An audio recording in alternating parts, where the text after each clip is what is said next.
All right, welcome to the Ken Willis podcast. On this episode, we're going to look at some of the Roman armor and the historical accuracy slash inaccuracies in the chosen in regards to the Roman armor, the Roman soldiers, their actions, things like that. So we're going to talk a little bit about that. This will be a shorter episode, but hopefully one that will be informative and kind of fun, and maybe not so much for the person who was in charge of their historical department research.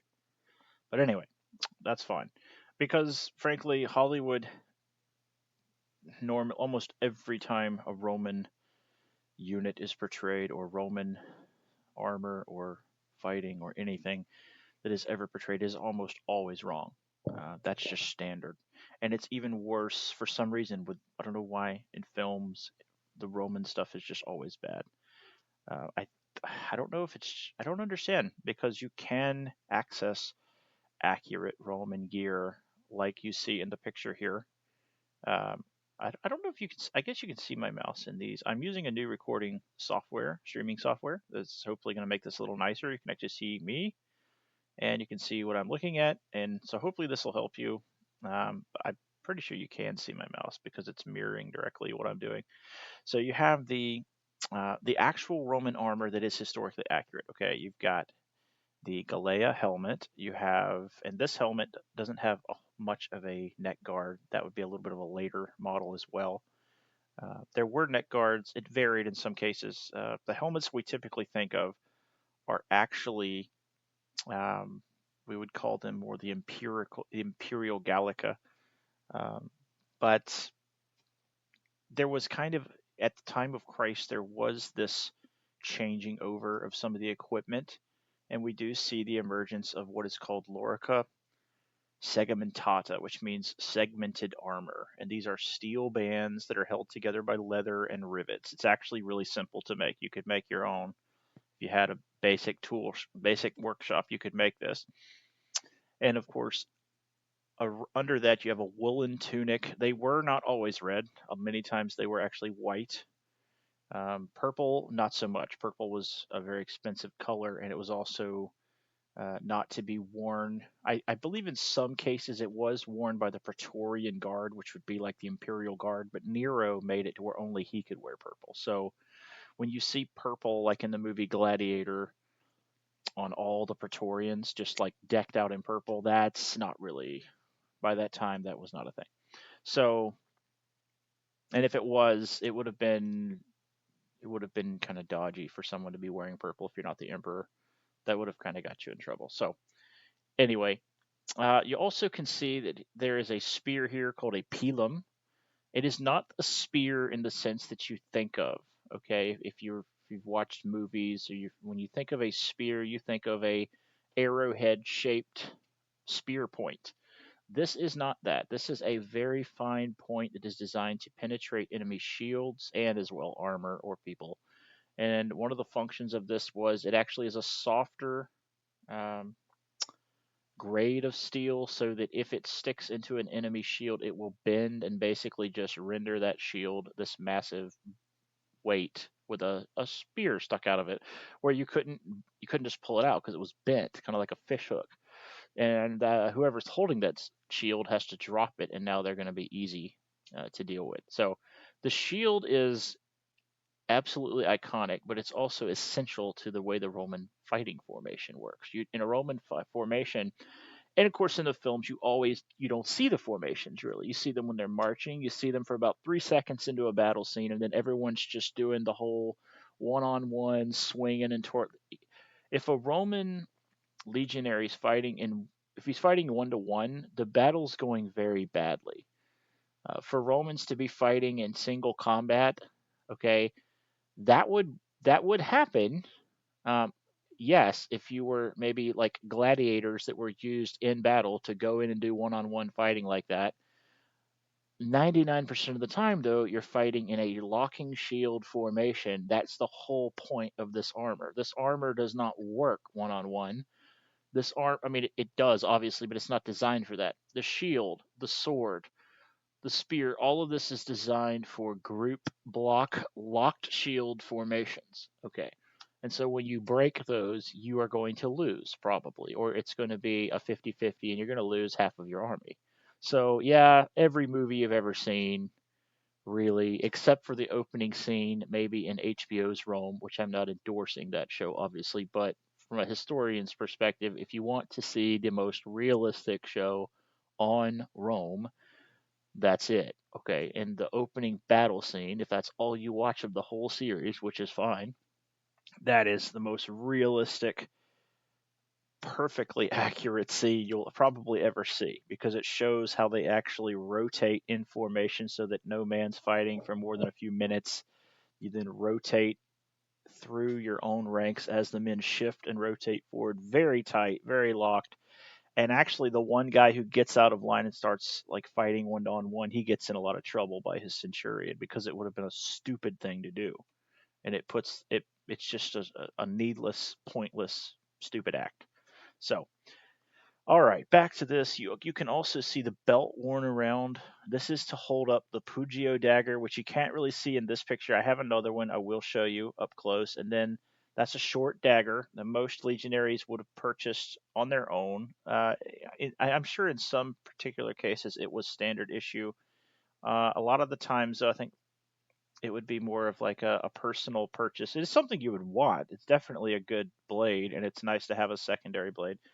And then this belt is called a kingulum, and it holds your sword and your Pugio on.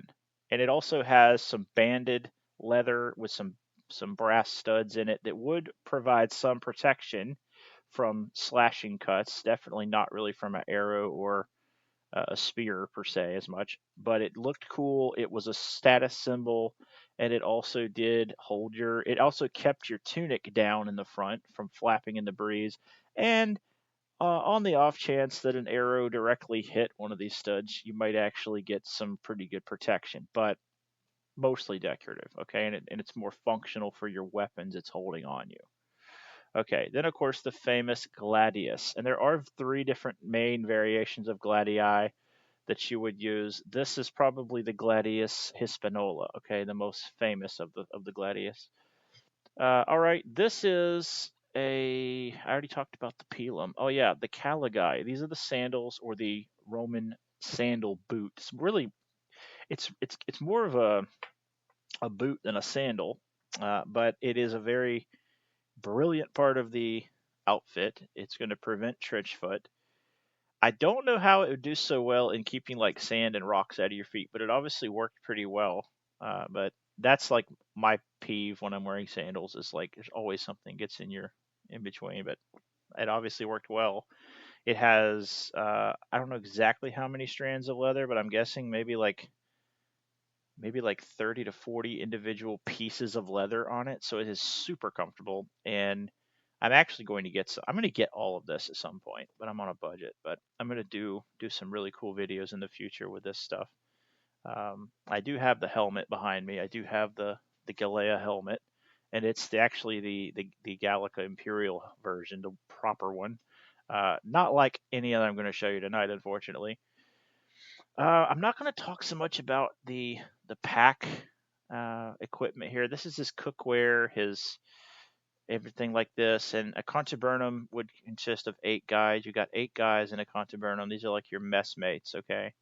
And so um, you got the guys would kind of shift around on what who carried what, but typically you've got water, rations, food, toilet paper, which is not really paper, it's like a sponge. But anyway, things like that, just things you would need in camp. Very essential. And then you also have usually have it's not shown here. It's on the back. You'd have a pickaxe for digging and entrenching. The Roman soldier, he's a soldier too, but he's also an engineer, so he's a builder. All right, and then I think I haven't left anything out. Obviously, the shield is a scutum. It's called a scutum. It is a large rectangular, sometimes oval shield, and this shield looks to be almost of that of an auxilia, which would be kind of like a locally recruited, lesser grade legionary. The armor will be very similar, almost identical, but this shield looks to be and it could be an actual square scutum as well, but it looks, from the look of it, does look like a little bit of an oxyla shield. All right.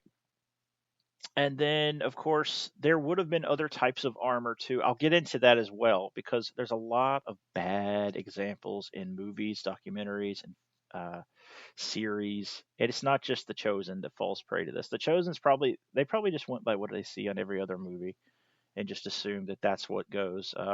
Yeah, but no. All right, and this picture, the sword is hanging on the correct side. The gladius is always on the right side so that you can draw the gladius while you're holding your shield in your left hand. You don't want to have your shield in your left hand, have to reach over you, pull that out. It's just cumbersome. It's going to, you've already got a dagger there. So just a point of order because you're going to see a lot of bad stuff tonight. So it's not.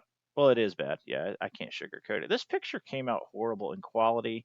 Um, I don't know if I know my camera's there, but you can see Mr. Gaius's head. The character Gaius is not wearing a helmet. That would be very odd to not be wearing his helmet.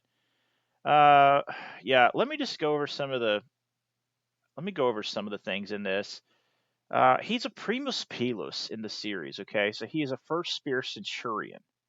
All right, he doesn't look like it. He looks like he literally just joined yesterday because he's not wearing his armor correctly. This is probably on backwards.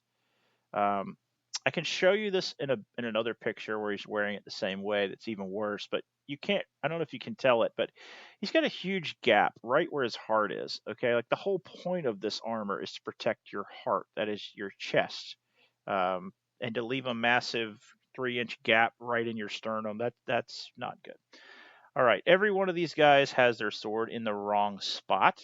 This guy is wearing a cheap Party Plus Halloween costume for a Kingulum. This guy's wearing a decent one. This guy's wearing a really nice one, which would match his rank. That is right. The bracers, no, that was not really a thing. I don't understand why it wasn't. I don't understand why they didn't wear more leather bracers. We just don't see a lot of examples of that in any kind of like sculptures and um, commission things that the Roman Empire did, like Trajan's uh, column and things like that. You just don't see it, and so it doesn't mean it didn't happen, but it's just such a cliche. Like everyone in any Roman movie has to have armbands on.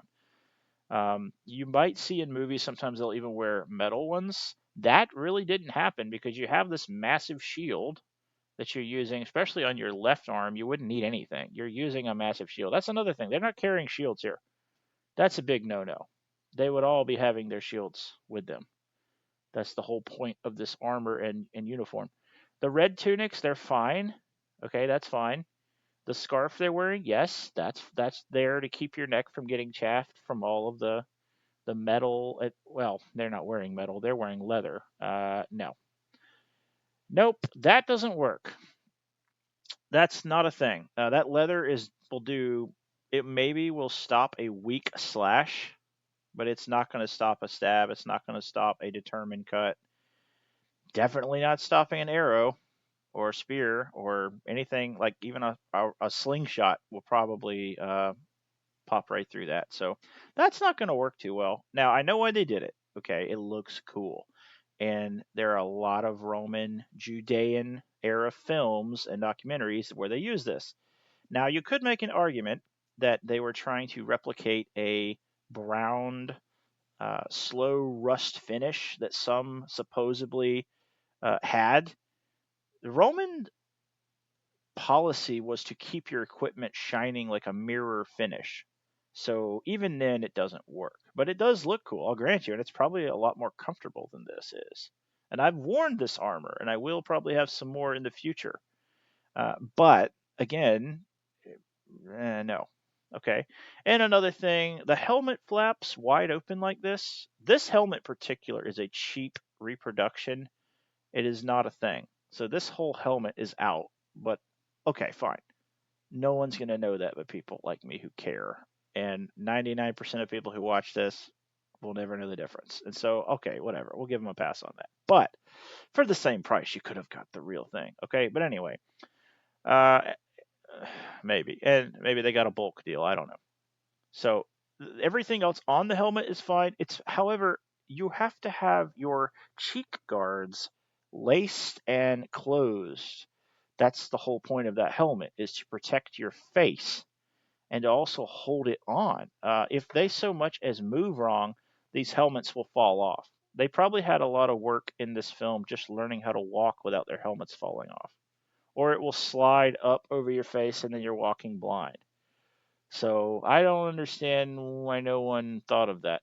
If they had even remotely checked on or even watched another Roman movie, they would know that's not how you wear this, but whatever. Again, their swords are all hanging on the wrong side. And their swords actually look pretty decent. These actually look like officer swords, though. It could just be the coloration of this. Anyway, we'll let it go. They probably got a bulk deal. Okay, whatever. I know they're on a budget. All right. Yeah, an officer of a primi pilus status. He doesn't have the rank of a centurion. He's not wearing that.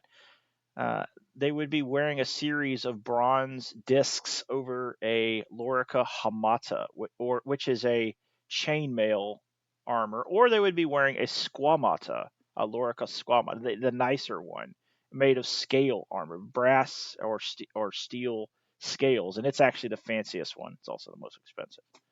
I would love to have some of it, but yeah, it's like to get a proper one, it's like $500 to $600. So probably not going to do that. I'm probably going to get the hamata, which is the chainmail, and it is more common and was more common than any other type of armor in this period, and even really through the empire. Guys liked it. I'm not sure if you know. I know this stuff is not that heavy, and it distributes the weight very well. I have not worn hamata yet, so maybe I will regret that. I don't know, but it is a little cheaper, and it's also more you can use it in the imperial period or the republican period, and it's correct. Okay, so either way, for him to be wearing this armor, I guess it's okay, but he's not wearing it right. Anyway, all right. I know there's a lot in this picture, and this picture's terrible. Let me try to. Yeah, the guys in the back are wearing the wrong armor. I got that. Okay. Yep, yep. I'm just checking it out here. I think we got everything. They are wearing leather greaves. I know you can't see it in this picture, but I've seen the series and I watch it pretty closely. Just I like the series, okay, but I also watch very critically for things like this. Yeah, greaves, not a thing so much. And if they were a thing, it would have been on this guy wearing metal greaves because a centurion would often use a smaller shield, or he would not even, he might not even always carry one necessarily. So Centurion does need like metal greaves or metal bracers and metal greaves, but leather ones, not really. And if they're going to wear one, most guys would wear it on their left leg because that's the leg that's going to be exposed under their shield to give them 100% protection. That would make sense. The problem is you're marching 20 miles a day. So unless you're stationed somewhere like these guys would have been, wearing greaves is something you don't want to walk around with that all day. I mean, it's just extra weight. And after 20 miles of marching with something, if you don't feel like you really need it, you're going to throw it away. Yeah, duh. All right. Lastly, here. Yeah, I think that's all I'm going to cover on that. This picture's horrible. Okay, this guy Atticus. He's supposed to be kind of a secret police investigator Roman. They did have that. They had their own branch of basically a secret police investigator kind of thing. Yes, a incognito reconnaissance intelligence branch. Yes, that's fine. This thing stamped on his armor, that's kind of interesting. Not really, but this is not armor. This is called a submiralis, and it is just something you wear to go under your steel plate armor to make it more comfortable. So the idea that this is some kind of armor, no. Maybe if you're like a slinger or someone who wants gonna, you're gonna light infantry, is gonna your idea is not actually hand to hand fighting, but running and throwing things. That might make sense, maybe, but it's not really armor. Will it protect you against an airsoft gun? Yes, but that's about it. But hey, it looks cool. I know it looks cool. Now, this has a really good example of a Pugio dagger. This is pretty cool. Usually these were plated with silver, which is kind of an interesting factoid about it. And they were pretty cool. The guys liked them. They did. They did acquire them. Most of the time, they would have one. Okay. It's nice in case your sword gets, whatever. You've got a blade there. Plus, if you're in the thick of battle and whatever happens, it's nice to have a blade, and it's a really nice tool to have. I mean, it's just you're gonna use it for all kind of things around camp, cooking, whatever. All right. Yeah, he has the bracers on, which they're not really bracers; they're just like armbands, and that's what I see most of the time in movies, just to make them look cool. Like, heaven forbid we don't put an armband on somebody. Whatever, it's fine. I'm not really gonna pout about it. This little Klingulum thing he's going here, it's not a Klingulum. It's part of his submoralis, and it has no function other than to just be like an undergarment that you would wear if you were wearing sharp or heavy metal armor, which he's not wearing. So I guess you could argue, like, this is what he wears under his real armor, and he took it off and he's walking around. Whatever. We're not going to fuss over it too much. All right. Again, here we go with some more totally non existent leather armor that will do nothing other than maybe stop a child who throws a pebble at you. And it looks cool. Granted, it does, but it's totally bogus. Okay. Now, if you wanted to say that this is his submoralis, which I don't think that's even really, that's not what this is. This is being presented as leather armor. I don't know why they would like give him good armor in one scene, give him this in the next. I don't know what that's all about, but whatever. Maybe they're trying to show like this is his low level armor, then he gets promoted. No centurion would ever be dumb enough to go on duty with this armor. Plus, he's missing his helmet and some hair. I'm just kidding. I know, I know. And I mean, he does have a really good looking Kingulum here. His sword's on the wrong side. It would not be there. It would be here. And I guess you could argue since he doesn't have his shield, which is not good. I guess, but no, they wouldn't do that. Um, I can't tell if this is a Fujio or not. It looks like it might be, but if it is, they got everything backwards. At least he's not wearing leather bracers in this scene, so they yay for that. Anyway, all right. And of course, no helmet, which is a no-no. You always wear your helmet. I think I already said that. All right, this scene is very telling. Uh, yeah, I know the yeah. You have to understand what's going on in this scene. They're making the Jews carry their equipment, so I understand. These are not Roman soldiers in this scene. They're about as properly dressed as the actual Roman soldiers in this scene, though, because every soldier in this scene has his. And this is so wild because they have correct pilum in this scene. They're not going to in an upcoming picture, so I don't know what happened. I don't know if their historical consultant got fired that day, and the next guy takes over is just doing it to be. I don't know. All the swords are in the wrong spot. The armor is totally wrong, but granted, it's in many films that portray this period and this events, so they're probably just going by what they've seen. So in that, shame on you, Hollywood, but well, it just once you see it enough times, everyone thinks it's how it is. I know. The helmets are all wrong. They don't have any kind of straps or leather cords on there to close those, but we've already talked about that. These shields are proper. That's nice. They actually have shields, and this time it's the Jews holding the shields. So anyway, those shields look pretty proper. From the looks of it, these are a metal one you can buy on Amazon. They're actually a little smaller than they really would be, and they're solid metal. They're really heavy. They're for props. Okay. You can buy a real one. A real one would be made of all wood, usually three layers of wood, pressed together, glued together, covered in linen, or sometimes a sheet of metal, and then painted. And then it has a steel boss in the middle where your hand actually goes to protect your hand. That's interesting, though. Like, that's the only time in these pictures we're going to see the proper shield being held, and it's not even being held by the soldiers. And of course, they all have armbands on, yes. And I can't tell if they're wearing greaves. Looks like they are from this picture. I know you can't tell that from there, maybe, but there it is. This guy is supposed to be a prefect, or not a prefect, a praetor. And he is obviously doesn't know how to wear his helmet either. Not to mention the fact that it's the wrong helmet, which we're gonna let that slide. But it's not tied together. His when you watch this series, it just hurts. Like part of me dies because I watch their helmet cheek things just flap, and I'm like, you know, I mean, even the people you've conquered would look at you and be like, "Don't you know how to wear your helmet right?" So he's wearing a Centurion helmet, which is interesting. He would have probably been wearing something called a Cassius, which is a really cool looking helmet. Probably not even been wearing this helmet, so I don't know what. And of course, he's wearing leather armor that doesn't exist, so that's fun. So there's a lot wrong with this going on here. I do have a really good picture of him coming up, though. Now look at this. This is the guy we talked about earlier, Mr. Gaius, and at this point he is, I think he is a primus pilus, first spear centurion, and he is wearing. First of all, he's riding in like Mexican tapadero stirrups, which stirrups did not even exist for another couple hundred years, and maybe even more than that. Several centuries later, stirrups are invented and used. Romans did not use stirrups at this time at all. And you can, I mean, it's like, oh, anyway, whatever. All right. His sword's on the wrong side. His cingulum looks really good. Um, and his armor, look at this. It's a massive red cross of open flesh right where your armor is most important.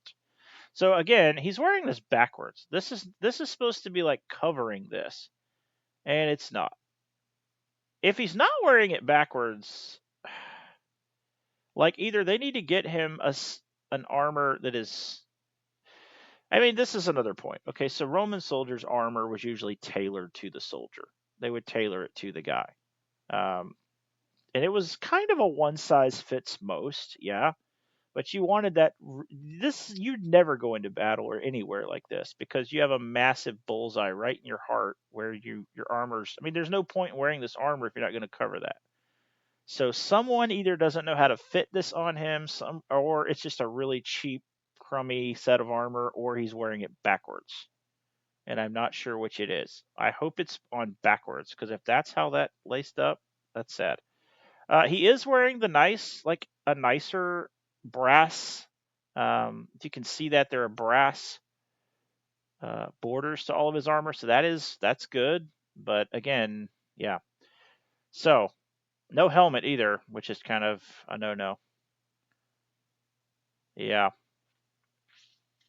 And I was mentioning earlier about the greaves. Cavalry would wear greaves as well because you do need to protect your legs.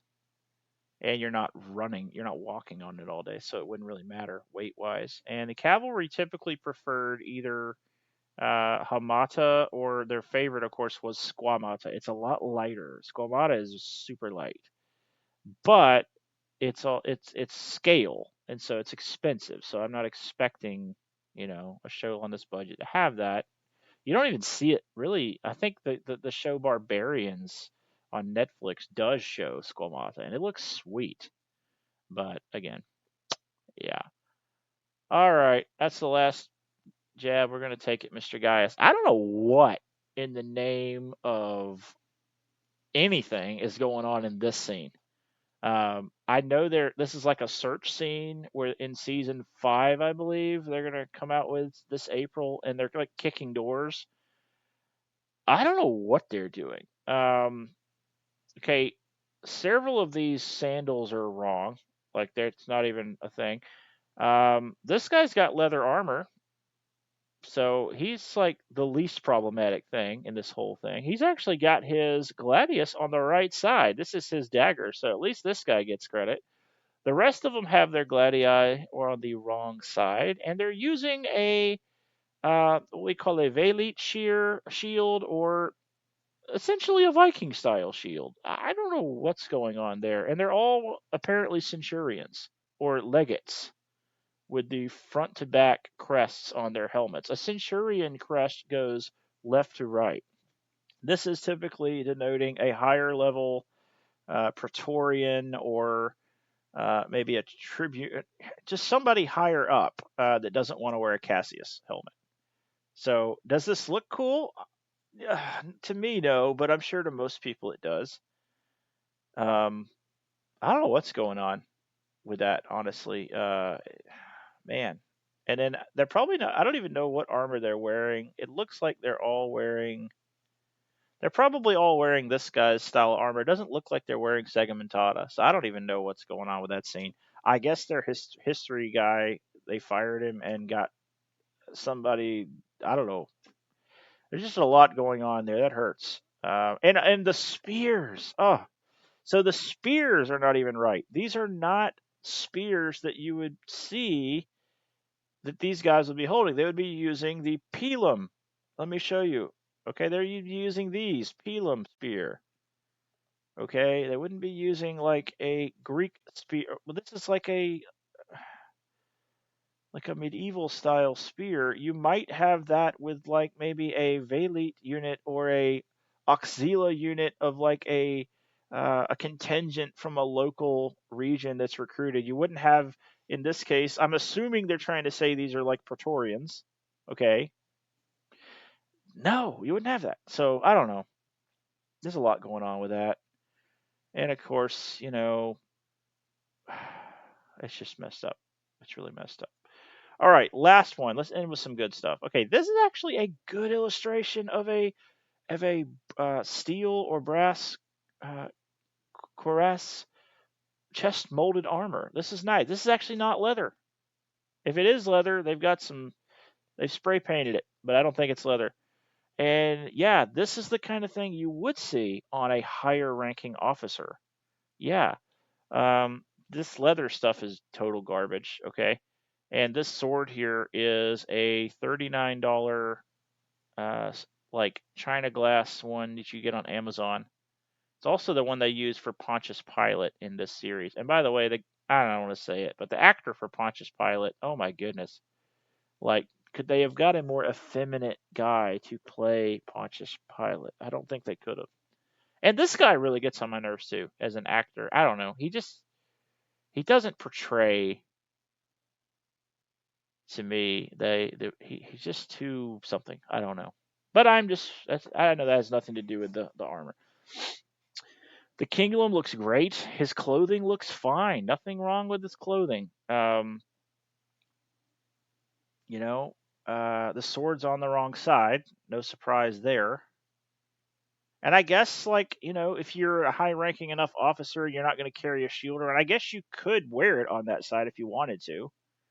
I mean, I don't know for a fact that there was any regulation saying you couldn't. It's just really weird to see a gladius there. Whatever. But it is a good looking cuirass, and we'll give him that. Okay.